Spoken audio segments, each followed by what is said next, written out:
Geeks with beards, geeks with beards. Look who's here, geeks with beards. No need to fear, we're right here. We got beards, so listen clear. Geeks with beards, geeks with beards. Alright, hello everybody. This is the third episode of the Geeks with Beards toy review podcast. Woo! Or video, whatever. Woo! Woo! This week coincides with our episode of the podcast that we did, which was Transformers vs. Terminator, the IDW comic miniseries.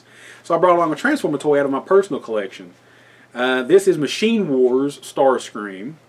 And Machine Wars is a cool toy line. Machine Wars it came out in the mid-90s, in 1996. Was it 96? Yeah, 1996. And it was a KB Toy exclusive toy line. Okay. It was the same year that Beast Wars came out. As you don't know, but most fans, well, I'm not in a bad way. I'm new. But no, but the font is very Beast Wars. Okay. On the toy line. And what it was, even though they were taking a different approach and doing Beast Wars and getting away from vehicles, because a couple of years before they tried to do G2 Transformers, it failed. And most fans out there know G2 Transformers, unfortunately, they're great toys, great colors, 90s colors for sure. It just didn't sell well for most fans and stuff. So they went Beast Wars. Well, if you didn't like your animals, they decided, hey, let's do another line of vehicles, but they kind of hedged their bets a little bit and said, we'll just make it a KB Toy exclusive toy line. It's a small toy line if anybody knows. You had 4 big figures. This was Starscream. You had an Optimus Prime, you had a Soundwave, and you had a Sandstorm. Now all these toys, this is the box. And yes, I opened my Transformers. It's a great box. I love the box. And on this one, as you can see, the instructions are on the box. It's actually not an individual pamphlet like the old G1 Transformers was. So if you wanted to damage your box and save these, you could, or do so like I did and just leave it intact. Which is rare for you. Yeah, sometimes. And as you can see too, it also has the kind of old school like tech specs right here in the card on there. So great packaging. Machine Wars had great packaging, you know. Whether you like the toy line or not, it had great packaging.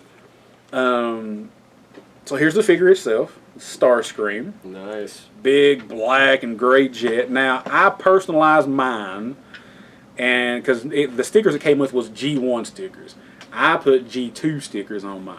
What? Yeah, because I think they fit into the G2 line a little bit better than G1. Now the story behind these toys was these are redecos and slight retools of the European G1 toy line, Transformers toy line. Because when we were already in G2 over in Europe and places, they were still technically G1. Or G1.5, basically.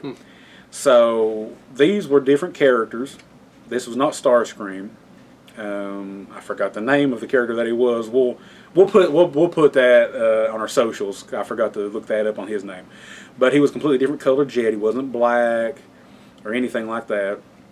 And the gimmick that they had was you could take this visor, basically, and you could look into it. Now this has been gutted in this release of it, so you can't look at anything. But you could look in here, and there would be like a little clear screen that you could see another robot in there. That's pretty cool. Yeah, and there were smaller jets that we never got here in America that you could lay on top of and basically latch on top of him, and could do it that way. The original toy had gold plastic right here where the gray is, and everybody that's a Transformers fan knows in the 90s and late 80s of GPS, gold plastic syndrome. And basically what it was is when they did the gold plastic, the chemical makeup, it made it weak and brittle over time. So basically you could just go flick it and it would shatter, And it was bad in early Beast Wars toys and some Generation 2 toys. It was pretty bad in some of those. It's gotten better now. It's not like that anymore. But also what they did also is they, as you can see, they recolored him because the original toy was kind of I believe it was kind of a brownish color, I believe. So they made him all black, gave him the eyes and the teeth. Most of these stickers, actually, if I'm not mistaken, are almost original stickers to the original toy. Okay. If I'm not mistaken. I dig the teeth, nice. Yeah, those are all cool. And all these stickers, if you buy this toy, they are not pre-applied. They're old school sticker sheets, so you put them on yourself. Like I said, I personalized mine, put G2 symbols on Are they mine. stickers or are they decals? No, they're stickers. Yeah, for sure. They're stickers, yeah. So we're going to transform him, and he's not too difficult to transform, actually. He's really not. You have to be real careful with him. So what you want to do first, just going to fold the wings up. Now this is how I do it. The instructions will show you differently. You watch other videos, they'll do it differently. This is how I like to do it. And the front half will be his legs, so they just fold down. Oh, wait, land in gear. So they just fold down. You spread them out. You take the nose cone. Let's see here. Here we go. You fold the nose down on each side of his legs, and you'll spread the legs out. Oh, there we go. Spread the legs out. That'll help him lock into place. Now he's standing. He's a big boy. He'll be a big boy. He's top heavy. Yeah, he will. So then you pull his feet out, little toesies, and he's also got heel spurs. And that's one good thing with like some of the later toys. They give him heel spurs. He didn't have to worry about him toppling over. So look, he's getting there. He's almost a robot. You can kind of see where the robot's at. You can kind of see it. He's jiggly. He's jiggly because he's got missiles. I added missiles to him that he didn't have in him when I got him. So you take this, the top part here, you fold it down on his back. That's as far as it goes. You take this clear blue plastic piece, and his head's inside. So you take the panel here, and you whoop it. Locks into place, kind of soft snaps into place. Push it back up like that. Great head. Great head sculpt, I think. That's cool. It's not Starscreamish because, again, this was not originally a Starscream toy. I think it was Skyquake. I'm probably completely wrong about that, but I think it was Skyquake. So again, like I said, G2 symbol on the side. So here's his arms. Pretty simple to do his arms. You just kind of have to pull them straight down. And then you can hang them. Again, this is definitely G1 because it's just blocky. That's all it is. Kind of reminds me of the G1 Jetfire. Like Kind of. simpler, but In a way, yeah, for sure. There's no die-cast metal. He's all plastic, of course, except for the screws and the pins. And the original toy came with a gun or a missile launcher that would launch these little missiles like this. Similar missiles to this. Of course, with the U.S. at that time and stuff, spring-loaded weapons and the child safety laws, we didn't get that. That's why they gutted a lot of this stuff out of it, too. So, I think he'll stand. Yeah, he'll stand. So that's Starscream. This is Machine Wars Starscream in bot mode. He's a great figure. Tall figure, great figure. A lot of people don't like it because, he's got the big backpack hanging off the back. That's just the toy. That's just how the toy is made. He was also later used this. They also used this mode later on in the Transformers Universe line and made like Atlas and a couple other characters out of it too. But this is probably my favorite recolor version of the original European G1 toy. Is the Starscream. It's basic black, gray, a little dark gray, a little white on the face.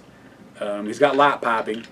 It works a little bit, not with the best because the backpack kind of blocks it. But if you get you a flashlight, he's got a little piece back here, and it'll be blue eyes. that's cool. But yeah, it'll be light piping on the blue eyes. Kind of like Metalhead. Yeah. So yeah, he's a really cool figure. I dig him. Take a look at it there if you want to for a second. The whole Machine Wars line is a great line of toys. They're all, like I said, they're all redecos of the European G1 line. Optimus Prime is a redeco of Thunder Clash. Sandstorm. He's a recolor and a slight. I don't think he remolded him. I think they just gutted his spring-loaded weapons of Rotor Storm. And then Soundwave. He's kind of like a military satellite truck. I forget what his original name was. I apologize about that. But he's a cool toy too. Again, they were all gutted. Him, Sandstorm, and Soundwave. Him and Soundwave got their guns took away. Sandstorm's, the springs were gutted out of him. So he still comes with his guns. And Optimus, he came with his little gun. And he still has his spring-loaded weapons on the Optimus Prime toy, which we may try to review that later on.